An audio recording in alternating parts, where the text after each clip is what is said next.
The funniest show on the air just got funnier. Yeah, hurry up, twins. Hurry up. From David Lynch. Any ideas, Lester? Ideas? I'm an actor. An all new On the Air Saturday.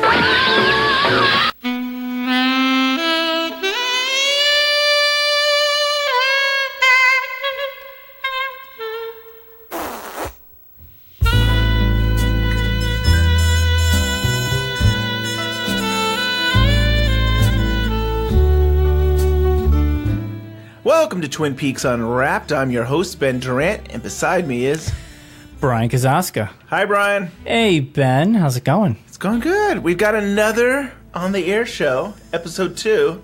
I know. Episode 2 of On the Air. And, you know, this episode, by far, I mean, I've only seen 2 so far, and I really like this one a lot. It wasn't as heavy on the sight gags. Yes. But it was very enjoyable. And this one never aired in the U.S., so this is the second episode, and, you know, it did air in other countries, but it never aired in the U.S. I don't think I saw all 3 of them when it originally aired. I feel like I might have seen one of them, and then it came out on VHS, and I watched them all 7 of them. So, but that, you're talking, you know...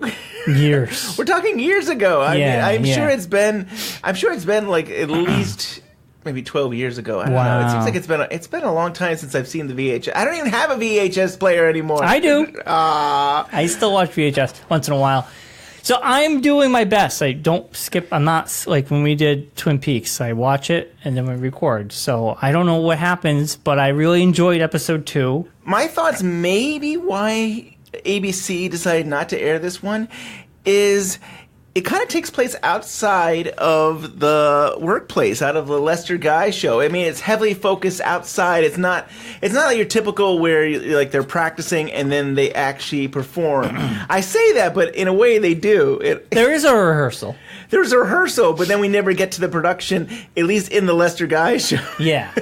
I want to. Maybe I'll say that for more when we get into the show. But It makes me think of, like, if you had The Office, and the second episode of The Office was, like, they're going to hang out at a bar. You know what I mean? Like, it's You're kinda, right. You know what I mean? It's because, what? It's like, we just got into the Lester Guy show. We just started watching this show, and all of a sudden, they're not even going to focus. But it's interesting. This episode does take place, I feel like, in one day.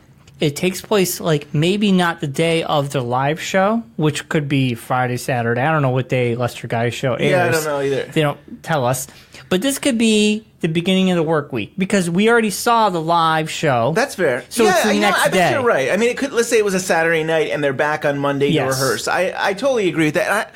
And I really enjoyed this episode. I had fun with it. I think it was really fun. Yeah. And this was actually written by Mark Frost, and it was directed by Leslie Linklater, who did Twin Peaks, and she's known for Homeland now. And it aired June 27th. Not in America. Nope.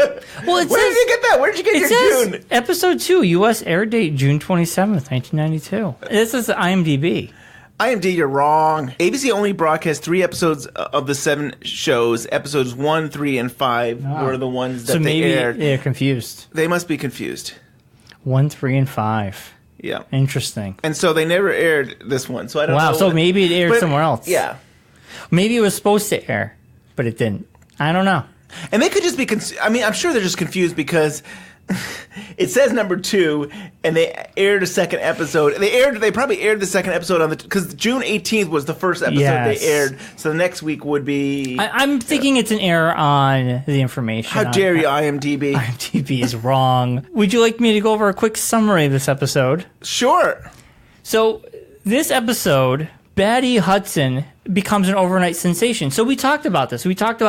So this takes place Monday morning after the big thing. Betty is getting all these flowers and all these letters, fan mail. Yes. You won't believe how many telegrams and letters we're getting. Why? Why are we getting them, or why won't you believe it? Yes, I think so. America's Sweethearts. Yes. And Lester Guy is getting a cactus. I believe it's from the owner of the network, Mr. Zablatnik himself. Oh, he knows of my love for arid climes. I have a cactus garden at home. Inside? Isn't that dangerous? And it's but the funny thing is that it was delivered to Betty, and it's like, oh, I'm sorry, this cactus was for you. Yeah. But Lester would say that he actually does like cactuses. He has like a garden. A cactus garden. Yes. Oh, Mr. Z must know I have a cactus garden. Right. I'm like, oh my god, That's so funny. Betty gets this gigantic thing of flowers from Mr. Z. Yeah. I call him Mr. Z. Let's call him Mr. Z because it's the so- blonde T. Yeah. Even Betty constantly gets his name wrong. So I love it that we should just call him Mr. Z. Mr. Z is the owner of the network. Yeah. And so, his nephew is the director for the show and all that. But yeah, we call him Mr. Z. Well, no, this leads into one of my favorite quotes of the episode. So she's getting all this fan mail. Mr. Z, he sends her this big bouquet of flowers with a note saying he wants to take her out to dinner tonight. Yes. And, of course, Lester is jealous, and everybody's just like, what the heck? My favorite quote from this episode is Betty. Where is he sending the car? To your apartment. But I live on the 7th floor. The car will be waiting for you outside on the street. Oh, is he giving it to me? No, it's just to take you to dinner. But I don't drive. I think it's so funny. And did she also say that you're going to give me a car? It's like she thinks he's going to own the car. Yeah, she's yeah. So confused. And then she says she doesn't drive, too. Yes, I don't drive. And they go, no, we're gonna send a car to get you. Yes. And she goes, but how? I live in the 7th floor. Like she thinks the car is gonna go to her apartment. Oh my god! It's too I think funny. that one actually went over my head. I think I missed that she was saying literally we're gonna go up her into her car. Yes. I thought it was so funny. Yeah. So we're talking about the cactus. Yeah. Lester's so frustrated. He decides he's had enough and he's leaving the room. And it's funny. Actually, more and more people keep getting to Betty's room too. You had the director come in and you had the whole crew, the manager. Everybody's like, what is everybody just piling in? I think they're all just so excited for Betty. So Lester actually decides to leave and he goes out the door and he actually goes into a closet filled with balloons.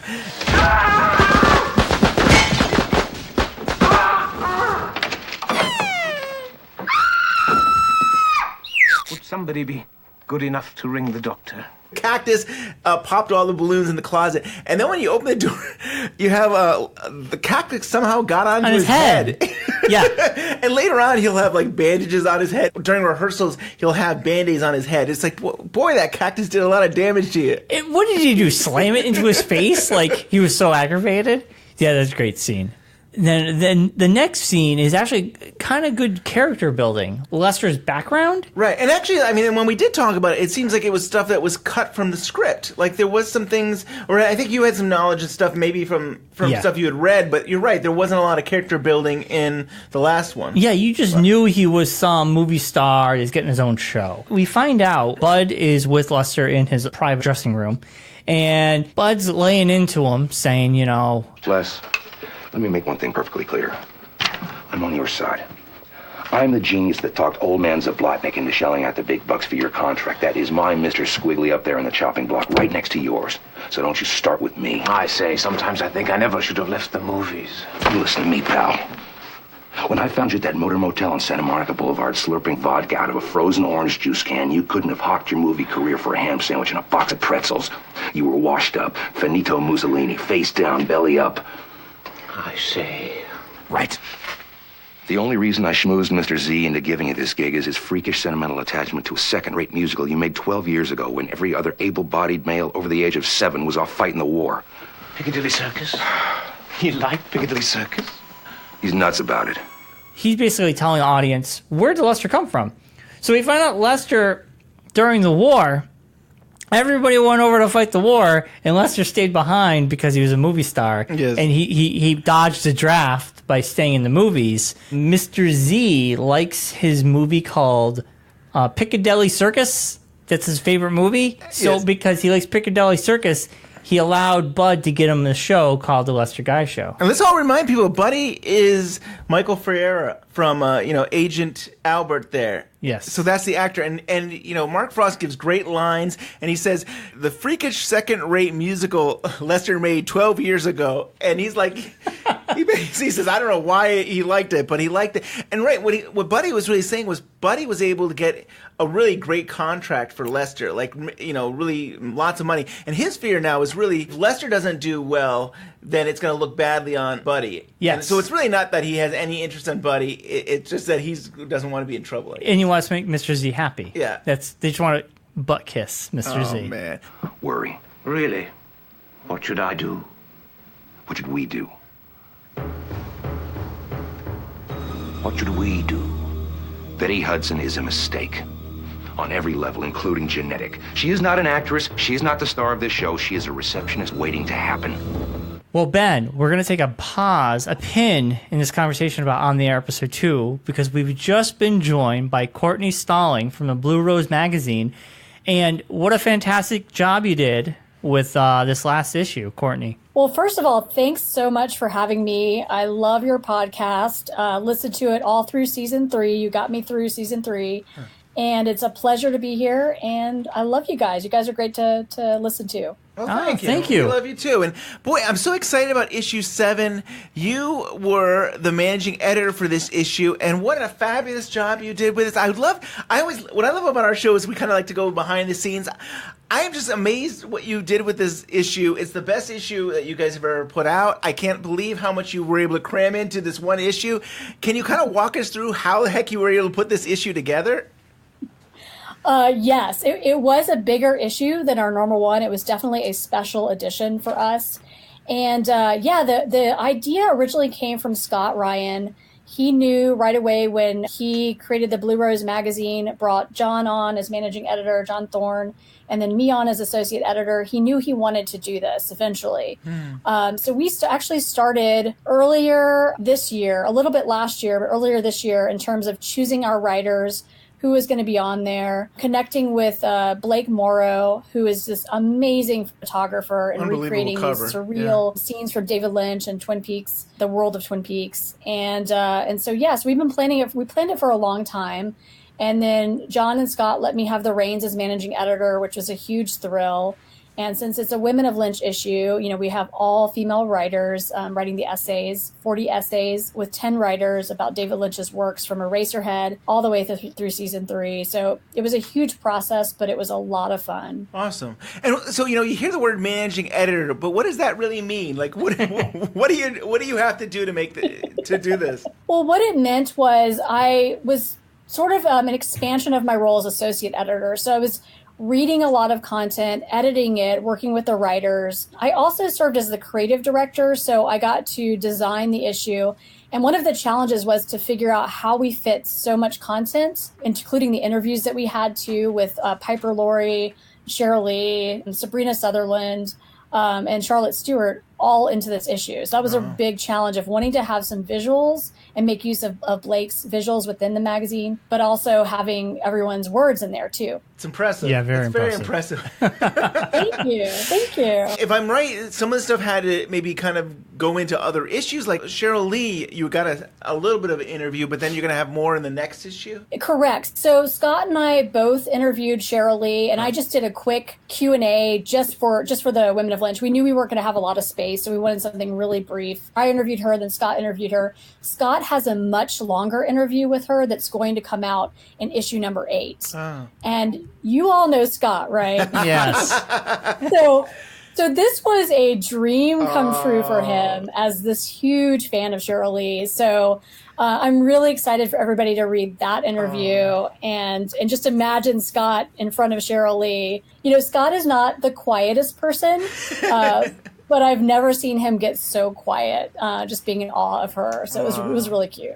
I'm so happy for him. And, we've had him on the show, and he's talked about how much he wanted to talk with her. And then we have a specialty show, usually the end of the year show, where, what was it, 1 year, maybe it was 2 years ago, we had, he did a whole play on, we called him and we forced him to do our show. Like, he would be our host for the show, and we forced him, and he was able to get that special interview with Cheryl Lee. Do you remember that, Yes, Bryon? That was I really do. funny. But it was I'm so happy for him, and I can't wait to read it. Yeah. It's a great interview, and they really dig into season 3, Carrie Page, talking about theories. So it's a real conversation, not just an interview. What we're doing right now, talking about On the Air episode 2, and you actually did a study on for the women of Lynch. You actually did the Ruth. Is it Truthworthy? Trueworthy. Yes. Trueworthy. So you actually had your essay was on her. She's kind of a puzzle to me because she seems sarcastic, and then she's also honest. But I can't tell if she's mean or what is your interpretation of this character? Yeah, I think she's a fascinating character because, On the Air to me is pure satire. And I feel like it's David Lynch and Mark Frost so exasperated with the network executives that they're just creating this whole TV show to kind of make fun of that world, I went to a screening of On the Air at USC in 2013. Oh, wow. Wow. And I'd never seen all of the episodes, especially like in that format. And, Josh Eisenstadt, he donated the laser discs for us to watch it. That's awesome. So it was actually really high quality. And they had interviews with some of the cast from the show. And Nancy Ferguson, who plays Ruth Trueworthy, said that she approached the character as a real person who was genuinely concerned about the well-being of the cast and crew and wanted to do her best. So that was her take on the character. But I kind of agree with you guys. I feel like there is this subtext with Ruth Trueworthy where she's saying one thing that sounds like it's being supportive, but it also seems like she's not being supportive too. Like there's this underlying like sarcasm or snarkiness there. That subtext where people say one thing, but they mean another. I think there's some satire going on with her character and the way she was maybe directed versus what her intention as an actor was. Right. She's a fun character, and I actually, we recently did episode 1, and her scenes were some of my favorite ones because she is kind of like saying, "Oh," and you said this in your article, how you're the co-star of the show, and you're absolutely no experience whatsoever, and you have every right to be extremely apprehensive. And so she seems so sweet and charming when she says it, but at the same time, it's very motherly. Like, is it? I mean, like she almost acts like a mom to everybody, and for Betty, she'll talk. It's almost, is she talking down to Betty, but she's sort of like spelling it out for her when you can't understand the director, or if she's not getting it, she's almost talking to Betty like a child. And maybe she just talks to everybody like a child, so it's simple and everybody will get the gist. Yeah, that's what I mean by motherly. The dog too, where she says she had to very deeply explain that the dog is forced to eat the dog food. It's like simply explaining things. So everybody. But I almost feel like it's dumbing it down. Like it's like you don't get this. Yeah, pretty much. I totally agree. Wow, to actually get to see it on the big screen, though, that would have been cool. something to be able to see that. And that wasn't that long ago, 5 years ago, right? You said, did you say 2013? Yeah, 5 years ago. Ian Buchanan was there. Wow. Bob Ingalls, Nancy Ferguson. Yeah, it was fun to see it with an audience and then to like take it seriously because I know there's like, YouTube videos out there that you can kind of watch on your own, but it was fun to kind of see it and watch it all the way through too because I'd never done that. So it was a lot of fun to hear what other people responded to, what they laughed at. And did you remember anything that the actors had to say about the show? Nancy Ferguson, like I said, talked about how she took the character really seriously, and she wanted to portray somebody who was really invested in the show, and so she talked a little bit about that. She talked about how much she loved working with David Lynch and how it was a big honor. Bob Ingalls had some really funny stories about going to the network's executives to talk about, On the Air and how David Lynch would sometimes just get up and walk out of a meeting because he didn't want to answer questions. And Bob Ingalls said at one point he just got up and walked out. So Bob followed him out and they go to the elevator and David Lynch turns and looks at him and says, "Pretty good, eh, Bobbers?"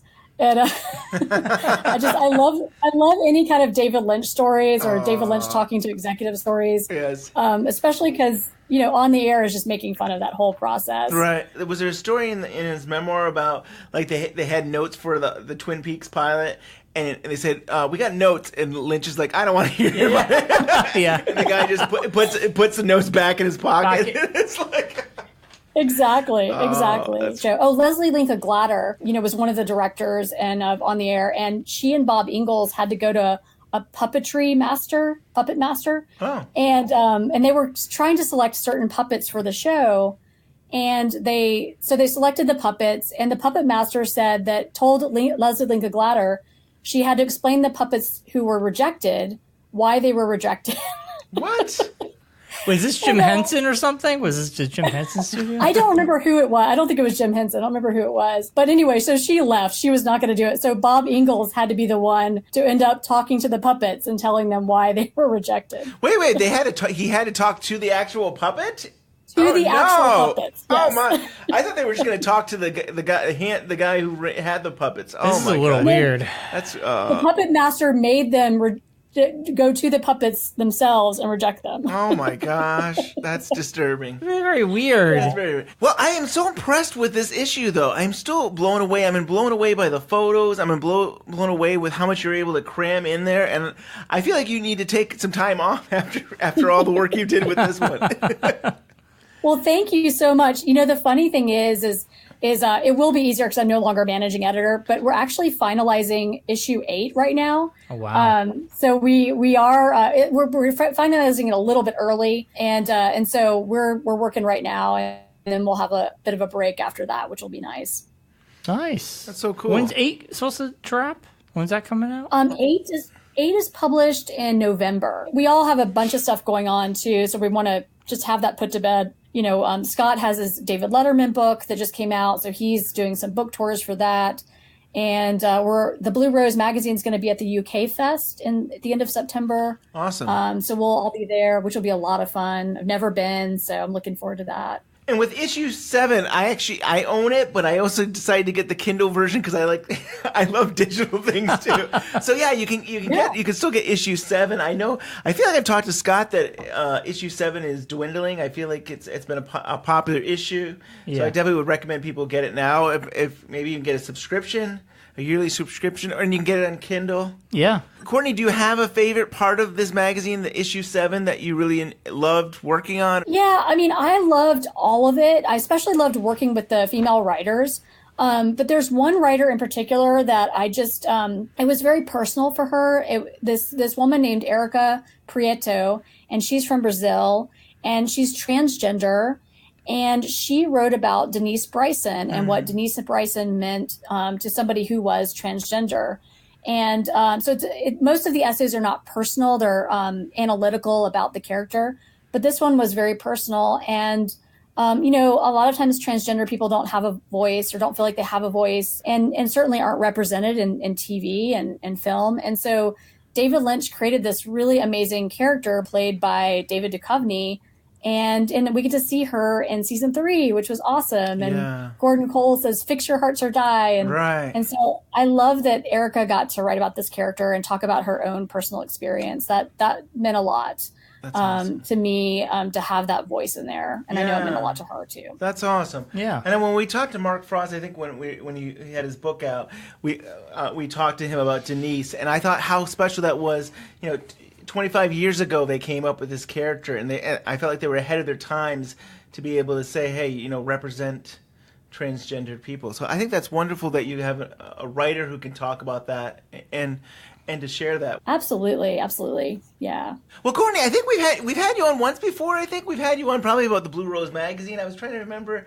I feel like long time ago. I feel like I feel like I know you, but we don't get to talk that much. Social media. Maybe that's it. Well, and we met we at the Twin Peaks Festival. Yeah, that was right at the Twin Peaks Fest. There you go. Yeah, we get to walk around and tour with you guys. That was go to the awesome. trailer park. That was a trailer park, and me and Scott and myself, we decided we're going to go in the trailer park, and you guys were like, we don't want to get arrested, and we went in, and you guys didn't. And we saw where Harry Dean Stanton was sitting. Yeah, well, I'm a little afraid of Carl Rod, so I didn't go into the trailer park. Nice. Yeah, that was a good time. That was a really good time. Yeah, it was. That was a good time. Well, thank you so much, Courtney, for your time. I mean, I love your insight. I love this magazine. I think you did a wonderful job on it, and it's so cool. And where can people find you? They can find me on Twitter or Instagram. It's at Courtenay Cal, and that's at COURTENAYCAL. Appreciate you guys having me on. I love what you're doing. I love that you're exploring like every aspect of Twin Peaks and David Lynch, and your podcast is fantastic. So thanks for just sharing the space with me. Yeah, and if maybe, in the future, if you have anything in particular you want to She's talk about. She's got a book. She's got a book. That's what I want. Oh, you have a book coming back? Not Yes, year. I'm going to talk about my book. Yes. I have a book coming out in 2020, and I can talk about it as we get closer. Okay. Yeah, so Scott, Bryon, and David Bushman created a publishing company called Fayetteville Mafia Press, and Scott's book is actually being published through there. And they're actually doing a Women of Lynch book of essays that is coming out next year. And then I am working on a book called Laura's Ghost, Women Speak About Twin Peaks, which is like interviewing women in the fan community and women behind the scenes on the show. And of course, Cheryl Lee, just about the legacy of Laura Palmer and what the show means to them. And so that's going to come out in like a year or so. Nice. I'm really excited about that book. I'm really, really pumped. I'm really excited. Maybe it's just because I can just see it. I mean, like, I don't know, I can kind of think about, wow, these women are working on it, and there's so much to explore with Laura, and to get Cheryl Lee to talk about it, I'll definitely be pre-ordering that as soon as it's available. Oh, definitely. Oh, thank you. Thank you. Yeah, I hope it's I think it's going to be really great for all fans. I mean, particularly for women, but I think all fans will really enjoy. There's going to be some real serious topics explored, but there'll be some fun things too. Yeah. Awesome. I think you need that. You need serious stuff. Yeah. Well, awesome. We'll definitely next year we'll do it up. Cool. We'll still be doing the show. You heard it here first. Bryon said we're still doing the show. You know we will. Lester's on the verge of choking, Nicole. Keep an eye on him. It's that Betty, isn't it? The answer to that is maybe yes, and I've got too much invested in Lester to let this particular cookie crumble. If the Lester Guy show stays a hit, it's a license to print money. But if he goes down the chute, he's going to take every one of us and maybe even the entire network with him. I got to tell you, I hate that. So thank you, Courtenay Stalling, for being our surprise guest in the middle of the show. It's sort of like Pee-wee's Playhouse over here. I like it that way. We just have people jumping in. You know what it is? It's like on the air, because on the air, there's things happening in the background. There's things happening all over the place. Yeah. You never know what's going to happen. So we appreciate her joining us briefly and giving us some insight into On the Air. Boy, I would love to have gone to that On the Air event and have all those writers and directors and actors all there to talk about the show. I mean, I'm amazed that, they've only aired 3 episodes in the U.S., and it was, 25 years ago, and yet you still had people who were interested in it. But it sounds like, it was like a little, someone made it happen, though. Yeah, let's make it happen again. It's interesting that Buddy is now kind of lined up with Lester to try and maybe take down Betty. Oh, yeah. So, but it's selfish reasons, because he doesn't want to lose his job because he's the one that got Buddy this great contract. And he's basically saying how, 7 out of 10 are watching just for Betty and, not for Guy, and they don't seem to like there's bad reviews about Guy. Michael Ferreira is just amazing, as he always is as an Albert, and I just love the things that he spits out. His character is even better in this episode. I think so, too. Yeah. And maybe it is because it's just Mark Frost writing it. I don't know, but... Yeah. I don't know how many people watched the show Duckman on USA way back in the day. Jason Alexander did Duckman. There was a character called Cornfed. He, Bud Miguel there, sounds just like Cornfed from Duckman. And anybody who's listening to this podcast, just Google Cornfed Duckman and listen to him talk, and you'll be like, oh my God, it's interesting. I doubt, I feel like nobody got the idea from On the Air, right? But it's just a coincidence. Yeah. But I kind of like how they aligned the president of the network and the actor to try and take down Betty, who's kind of like, she has no idea what's going on. She's just trying to be herself. You can't take down someone who doesn't know what's going on. Yeah. She's sort of like the Mr. Magoo or the Mr. Bean. Or, remember the old books, Medelia books? Sort of. And she would take things literally? Yes. That's kind of her character. It sounds like a book that my daughter would read. When we were younger, they came out. All right. We were young. Medelia, people correct me on that one. I don't know. So, for instance, she had to make a cake and said you have to add dates. So she got a calendar and she cut the dates out and she put them in the cake. This reminds me of. So then Buddy, he leaves the dressing room of Lester.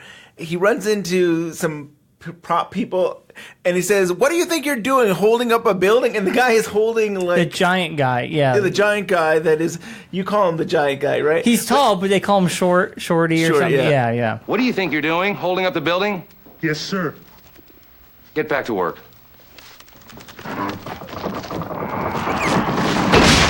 It's really silly stuff. Yeah, it's a slight gag because, like, when you were in high school or something, you'd be leaning against the wall, and, like, a teacher would be like, what are you trying to hold the wall up? Right. It's essentially that. Yeah, but this one actually physically was. He physically was because he's setting up the next, skit for the week. Yeah, and I have to tell you, when I was younger and a teacher said it to me, I wish when you moved that wall would have fallen on the teacher. You'd be like, you're like, I'll show. I was holding up this wall. Yeah. And then you have the Hurry Up twins. The Hurry Up twins.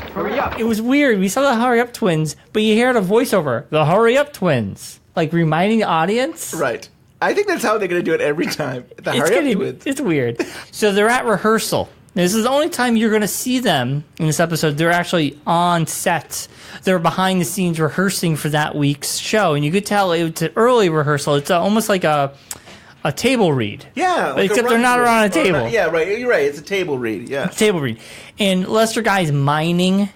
He's miming. He kind of likes to do that, doesn't he? He's miming his things. Yeah, he's opening up things. Aha! The decoder wheel at last. The gentleman spy speaks into his two-way radio. This is Mongoose to Rangoon, Base 1. Over. I have located the decoder wheel. I will now proceed to plant the electronic bugs. Over. And there's got stuff going on in the background. You've got cowboys and Native Americans, and you've got in back of Lester is hula dancers.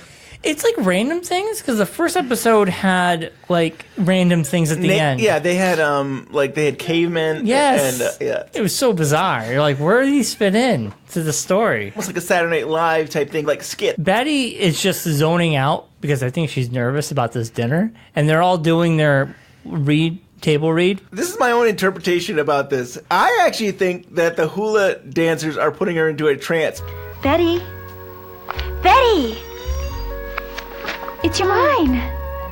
It is? It's almost like Jacoby when he needs to get meditation. He like has this soothing music. And you're probably right. She probably was hypnotized by that. That makes total sense. And it's very important to tell you what this scene is. So this scene is kind of like a secret agent kind of skit that they're working on. You can share more about what Lester's doing. Yeah, it's a secret, and they kind of use this as their impetus about what they're about to do to Betty in the next scene. Right, and I think that's kind of clever. Like, it's kind of like the first episode where they had the rehearsal and then that's what they're going to perform later on in the show. In this episode, you're getting set up on what the skit was a rehearsal, but it actually then becomes real life for the restaurant. Exactly. So, yeah, it's kind of clever in that sense. You know, he's a spy, and he's get this decoder ring, and yada, yada, yada. And then the guy comes over and gives him a prop. It's a box with the gas. And he goes, don't hit the buttons at the same time, because the gas will come out, and you'll start laughing, and you'll act stupid. Yes. Which basically just means you'll start hitting your head against the wall, because that's what everybody does when they get this gas. He's like, of course, aha. And then he ends up, the gas comes out and he starts laughing. Yeah, I mean, Lester gets upset that Betty is not doing her lines. Yes. Like, she's in her trance or whatever. Yeah. And then he gets so upset that he mishandles the box and sets off the gas, which makes him start laughing. Here's the thing is, like, why? I asked why. Why is there real laughing gas? Like, this is just a show, but... This is a show. There were because Lester Guy. That's why. That's why. Yes. Maybe someone really wanted to gas Lester Guy. Right. And maybe it was a real prop. Like, it was a real prop from something like... Yes. From really a spy. Who knows? It's funny. After this scene, Lester Guy decides he's going to dress up as the driver. And he's, like, kind of smooth. He's, like, really smooth. Like, he's, like, 007 over here. And he's got a slight different accent. Oh, so you don't recognize his voice. He's got a mustache. Yes. Well, you're really something special. Really? Oh, yes, miss. I've been driving for Mr. Zio for longer than I care to remember. And whenever here's a guest of honor, she's something really special. But Betty can only see the back of his head anyway, and his eyes in the rearview mirror. And he's feeding her all this information to make her more nervous about that Mr. Z is a womanizer, that he has all these females who come... And a different girl every time. And they spend the night. 3 days a week, yeah. They're expected to spend the night, and they have to leave, and the walk of shame, basically. And Mr. Z has fake hair. And right. So he says, I've got 2 advice for you. I says, don't talk about his wife, And don't mention his rug or toupee. And she goes, "What's his rug?" Like, and then you had to explain his toupee. Yeah. So just getting her all worked up that this is going to be a nightmare, and just trying to make her get cold feet possibly and take off. Right. So the next scene, we're at the restaurant. Yeah, so they you go see to the the restaurant. city, and they go to the restaurant, and Buddy and his assistant Nicole are already there. So they're hiding out at a booth. Buddy just has sunglasses, so that means that's how he's in disguise. Sunglasses and newspaper. Typical. And sitting at a different booth. And then I think Lester Guy, he's got a transmitter, and Nicole's in the closet with a pair of headphones. Yeah, so he puts a bug in an olive. Yes. And Nicole is the assistant. Buddy's assistant is listening to the whole thing. Yeah, but this is all the idea of it's like really is based on this skit that they're going to perform. That it's like this is where they got the idea. They're not that smart. They couldn't come up with anything up themselves. Actually, Buddy brings the gas box, and a waiter says, "Hey, you're not a waiter, Lester." And they open up the box, and he starts laughing hysterical, and they drag him away. Yeah. And eventually, they're going to get all the waiters laughing and hysterical, banging their head. They're banging their head. Yeah. So Mr. Z shows up. Bounty! What happened? Oh, give us some air. Where are my waiters? Giuseppe! Oh, she must be boarding up with this kitchen. Well, remember, his nephew is the director who Yes. he's not German. He just has weird accent. It's or, like there's certain letters he doesn't pronounce, and it's hard. Same like this guy. Yeah. But luckily we get subtitles, and he's laughing all the time. He's sort of like a male version of Betty. Like, he's laughing and loving life. Yes. Like, he's happy-go-lucky, this guy. Right. And at one point he says he was so shocked that Betty is like who she plays on the show. Yes. And there's some cool gags that kind of reminded me. There was a gag where she's getting nervous, and they're talking, and she goes, "Why did you ask me hair? I mean, here." And then she says, like, she slips up and says, "wife." And then says something about his hair looking like a Wolverine. And then she sees a Wolverine on his head. And then he's like, "What are you talking about?" And she's like, well, at the same time, he'll be like, she'll say certain things, like he'll interpret it to be something that he likes. Yes. And so where you think it should make her come off terrible, he's loving it because somehow he's associating with other things in his own happy life. yeah, Wolverine's his favorite animal. It reminded him of his favorite cousins' names.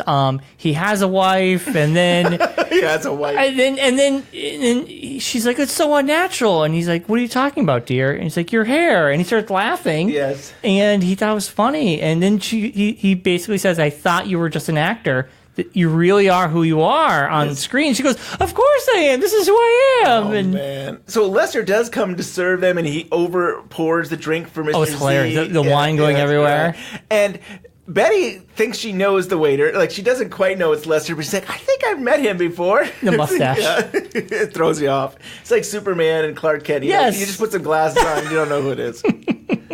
Mr. Z ends up eating an olive. Surprise, surprise, with the transmitter in it. Yes. And he eats it, and he goes, "Lucky for me, I love eating the pit." And all the electronics and stuff. Yeah, and then he eats it. And a cool sight gag is Nicole is in the thing, and all of a sudden,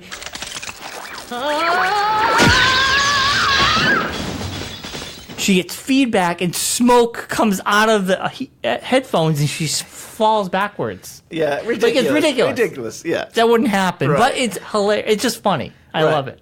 It's a great sight gag. Lester comes back with food, and Buddy comes at the same time, and they run into each other, and Lester falls on the ground. And that's Spaghetti right in a shirt, Yes. on Bud's shirt. Right. And Yeah. that's when Mr. Z realizes it's Lester, and he realizes the President Buddy there. They're all there. Look, there's Lester. Hello. And what's his number? Budweiser, sir. Oh, yeah, both. Oh, Betty. What Did I? Yeah, this human thing. I did plan this. Oh, he's never had such a good time in years. I think he thinks they're putting on a show for him. Yeah, and he loves it. He loves it. So basically, he loves Betty. He loves what they did. And Betty says, Lester, can I talk to you in private? And he's like, okay. So they go This off. is after Mr. Z leaves and everything. And he was so happy, and he said, I'm going to have to tell my wife what a great time I had, and he leaves. And then she goes, do you want me to ask Mr. Z if you can get a raise? And he starts, because he's a waiter because he thinks she's not making enough. Yeah, she thinks he picked up a second job, and he's not getting paid enough. Lester, you have your own television show. I don't think it would look very good to your fans if they knew you're working as a waiter. Oh, yes. And if we think at the beginning of the episode, he doesn't know fans. Yeah. All the letters are coming to Betty. But she doesn't know that. Yeah. And, this episode, overall takeaway of this allows the power dynamic to change between Lester and Betty officially. I think this is almost the episode that switches power between them, where Lester Guy started off in that first episode like prim proper. I am, as much as you are ridiculous, I will stay the same. And this one shows that Betty's now in control. People love her. He's a goofball, and he's just a bumbling idiot. Yeah. And I kind of felt like that ending showed that power shift. So I want to see how that continues in the next couple episodes. And I can't remember it, but I feel like you kind of aligned Buddy and his assistant Nicole and Lester together as though they're going to try and take out Betty. It feels like that's where we're going to go each week. I can't remember now, but it feels like every week we're going to be like, how can we stop Betty? I'm excited for this adventure. Yeah. I mean, this is pretty good so far. We didn't end it with the shot of the dog like the first episode. We didn't see the dog this episode. Overall, I liked it a lot. I thought it wasn't like gag heavy like the first one, but it was also it wasn't directed by David Lynch. But Leslie Linka Glatter is a great director. Yeah. I mean, she's wonderful, and I think she did a good job with this. It goes by quick, this one. It does go by quick. By. The last 10 minutes is the restaurant. So you're the whole episode is just prepping you for for the last 10 minutes. Yeah, like a 20-minute or 22-minute episode, but it just flew by. Yeah. Yeah, I really enjoyed it. And I recommend it to everybody. If you can get on the YouTube and watch the episodes or get a way to get a hold of these copies, join us. Watch one every week. And I'm still hoping for a Blu-ray, a DVD, I know, a lot of streaming, something. Come on. Well, Ben, I got a couple reviews. Okay. And they kind of fall in line with what you're saying about getting this on DVD. All right. So, hit us. Are we ready for this? Yes. This review was written on IMDb, May 2005. On the Air is by far the most hilarious show ever aired. I've never forgotten it after 13 years. That's what he wrote. When I accidentally caught the pilot episode of On the Air on ABC in 1992, I couldn't believe what I'm seeing. I was 13 years old at the time, and up to that point, no TV show had ever made me laugh out loud. It just wasn't something I did, even when I thought something was funny. Then came On the Air. So this is a good one. I like this one so far. Watching this show for the first time was like taking a trip to some other universe. I couldn't stop laughing. And I'm talking about that annoying, over-the-top, tears in the eyes laughing. It was totally and completely out of control. It felt great. I had never seen anything even remotely similar to this before, and I knew in the first few minutes that I had just discovered my new favorite show. I'm still kicking myself for having missed the opportunity to record it. I waited faithfully every week for On the Air. It came on Channel 4. Then one week, after only 3 episodes, On the Air did not air. In its place was some stupid game show or something. I don't remember. I was too upset. I panned and started combing the TV guide to see if maybe the show had been moved to another day or time. Alas, it was not to be. My new favorite show had been ripped out from under without any warning. I never forgot this show after that, and until I found the post for this site today. I literally thought I could very well be the only person on earth who remembered this show. So he's meaning on IMDb, they posted the information. With any luck, the show will eventually be released on DVD in attempts to recoup the losses. I'll be the first in line to buy a set along with Ben Durant. Why would a station dump such a good show? The only thing I can figure is that, and to use a classic cliche, it was simply way ahead of its time. If the show were were new today and probably on a network like Fox, it's pretty obvious that it would be a much bigger success. Maybe it should start a petition to rerun the show. Does anyone know how to do this? And this was from Where No Fungi's. Where No Fungi's on May 16, 2005 on IMDb. So he saw this at 13 and he loved it. You know, that's a glowing review. That's a glowing review. That should be in the back of the box, the whole thing. Right. You know, it's very popular right now to do reboots and to like revivals to bring things back. You got Roseanne, of course. We got X-Files. Yeah. We got all of these shows. Bring back On the Air. I don't know about that. Ian Buchanan, he I goes know. back 25 years later to star in Lester Guy Show. So one of the reasons I read this, because he says, you know, I'm going to start a petition to rerun the show. Now, did you know there is a channel? There was a channel. I don't know if it exists today. I didn't do any research, and everybody out there could do it, called Pivot. Pivot was a channel. I don't know if it was a dish or whatever. I don't Based on Friends, wasn't that Ross? Like, Pivot! Yes, yes. It's called Pivot, and it would run canceled shows or shows that never aired. Too Good, Gone Too Soon or something. Love it. I'll check it out. So about a month ago, our friend Maya posted something about silk stockings that was on USA, which made me think about a show I used to watch. I couldn't remember. I think it was on USA or whatever.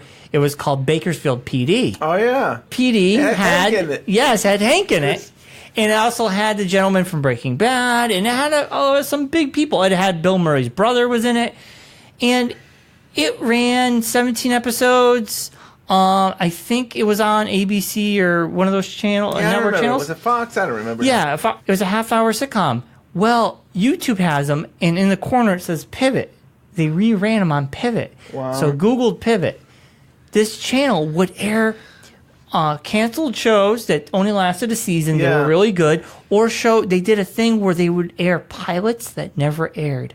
Did you know in 2005 there was a pilot for the Fargo TV show starring Edie Falco? I think I heard some of that. That's awesome. It's awesome. Luckily, someone recorded a lot of this programming and put it on YouTube. So you can look that up. And you find a lot of the stuff on YouTube, but you'll see the Pivot logo in the corner. And I to this day, I don't know if Pivot still exists. And if it does, I wish they had a streaming service because I would pay money. I know. How cool is that? That's such a great idea. It is. I mean, I love like weird oddball shows. Yeah. So I keep meaning to try to see if it's on DVD or Blu-ray. There's a show called Nowhere Man. My name is Thomas Vale, or so I thought. My son is dead. I have a wife, or so I thought. Who are you? I have a life, or so I thought. You don't have any friends. I took a photograph I wasn't supposed to take. This is the man in the photograph. Is that why they're doing it? Am I just paranoid, or is someone really out to get me? Thomas Vale is trapped in a maze of intrigue and deception. I am Thomas Vale. Bruce Greenwood stars in Nowhere Man. Nowhere Man. And it's kind of like The Prisoner, but it was like a guy who didn't... He couldn't remember things, and he was trying to find his identity. I mean, I think it lasted one season. It'd be great to see other shows that lasted for a short period of time. Yeah. I mean, in this day of streaming, a lot of these shows come to Netflix, and they're going to be on there forever, even if they lasted a season.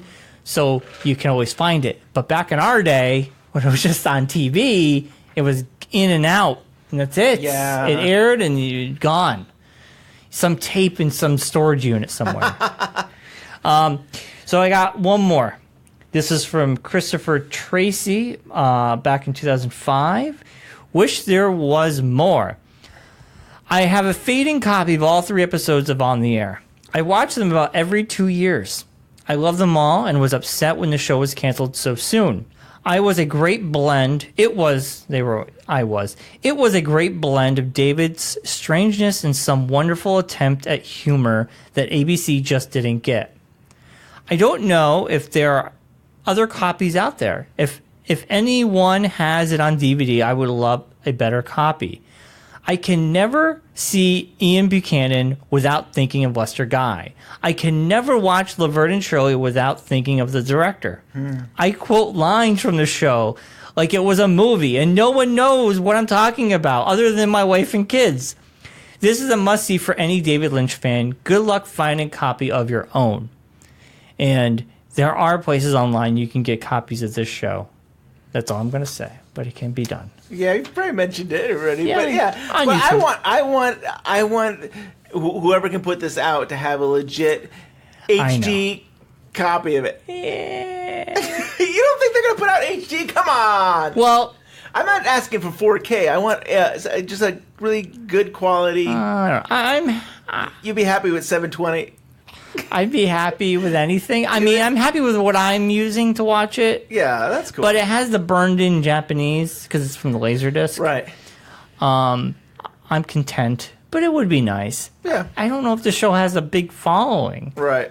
I went to Rotten Tomatoes. There are no reviews on Rotten Tomatoes for this at all. I mean, it's just a blimp. It is a blip. Yeah, blip. But so listen, those are the 2 reviews. I'm going to read 2 of the comments we got from On the Air episode 1 when we did the review. Now, Ben and myself, after we put it out, I think we had a little hesitation of, do we continue with this? Is this something that people want? And someone on Twitter wrote to us, Surface Pro Artist said on Twitter, I think they're essential viewing for Lynch Frost fans and should be covered, which I thought was very nice. And then Rick Rodriguez wrote on Facebook, great podcast as usual, but the show, painful. And, I love covering this show. And I know it's not everybody's cup of tea, but David Lynch is not everybody's cup of tea. It's true. And I think it would be a disservice if we didn't continue doing this. And it's not we're doing it every week. Right. We're probably doing it once a month, maybe. Yeah. And I think it's just fun. I think it's a fun little thing. And we'll try to have guests like Courtenay and other people on to mix it up a little bit. And yeah. So if you have a comment, question, or a statement about On the Air, you can email us at twinpeaksunwrapped@gmail.com, and maybe I will read it on episode 3 of On the Air. That would be great to get more viewer feedback that I could reach into, because it's right now I'm scraping the barrel a little bit when it comes to reviews. I'm gonna find you more stuff. I'll get you access. We'll get you some more stuff. I mean, there is some out there that's not all great. It's all kind of repeating. True. I want some interesting things. Yeah. So we'd love to hear from you. If you've seen On the Air, it would be cool to hear what you think of it. Yeah. Send us an email. And if you want to send us a comment on Facebook, we're Twin Peaks Unwrapped. Follow us. I'm always checking out the Facebook posts, and I love all the feedback, and I love people sharing our shows.